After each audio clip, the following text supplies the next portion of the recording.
Hi friends, welcome back. Madharaasi ఈ movie prime వీడియోలో తెలుగులో కూడా స్ట్రీమింగ్ అవుతుంది.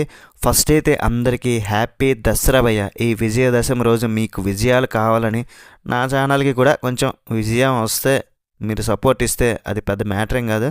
సో అందరూ హ్యాపీగా ఉండాలి, అందులో మనం కూడా ఉండాలని ఆశిస్తూ మీ ఓల్డ్ సినిమా టాక్స్. ఈ మూవీకి 200 కోట్లు పెడితే జస్ట్ 100 crores మాత్రమే వసూలు చేసి ఫ్లాప్ టాక్ అయితే తెచ్చుకుంది. ఏఆర్ మురుగదాస్ అంటే ఎన్నో పెద్ద పెద్ద హిట్స్ ఇచ్చిన డైరెక్టర్.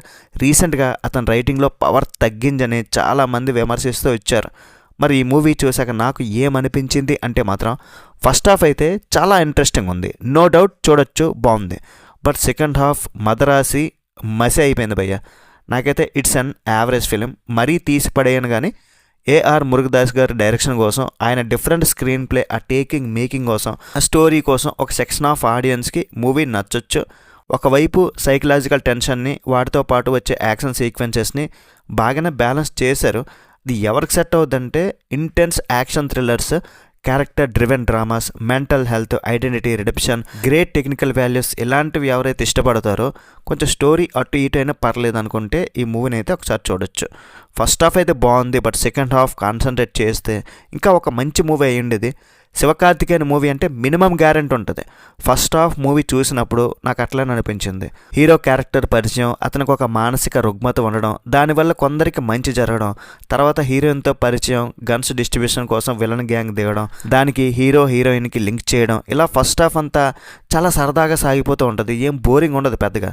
ఇక మూవీ సెకండ్ హాఫ్ మాత్రం పట్టాలు తప్పేసింది. సెకండ్ హాఫ్ యాక్షన్తో నింపారు, వైలెన్స్ కూడా ఎక్కువ అయిపోయినట్టు అనిపిస్తుంది కొంతమందికి.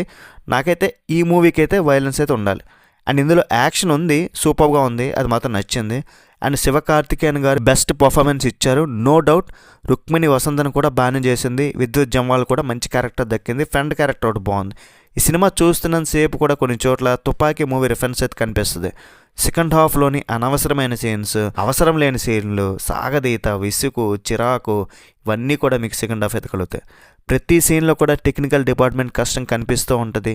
షైన్ అయింది చాలా చోట్ల, బాగా పిక్చరైజ్ చేశారు, ప్రతి షాట్ కూడా అందంగా కనిపిస్తుంది. ఈ మూవీకి మేజర్ ప్లస్ అంటే మాత్రం ఆ స్ట్రైకింగ్ విజువల్స్ అనమాట. ప్రతి షాట్ కూడా చాలా బాగుంటుంది. అనిరుద్ బ్యాక్గ్రౌండ్ స్కోర్ కూడా బాగానే ఉంది. కొన్ని ఎమోషనల్ సీన్స్లో తన మార్క్ అయితే కనిపించింది. ఫైనల్గా movie first half hit, second half ఫట్. ఓటీటీ కాబట్టి ట్రై చేయాలి అని అనుకుంటే దసరా సీజన్లో ట్రై చేసండి. ఒకసారి ట్రై చేయడం తప్పు లేదేమో, కొంచెం లో ఎక్స్పెక్టేషన్స్ పెట్టుకొని చూడాలని నేనైతే అనుకుంటున్నా. రేటింగ్ ఎంత ఇస్తానంటే మూవీకి 2.75 out of 5. That's it guys. Review నచ్చితే ఒక్క లైక్ చేయండి. నెక్స్ట్ వీడియో మళ్ళీ కలుద్దాం గైస్. బై బాయ్ అండ్ జై హింద్.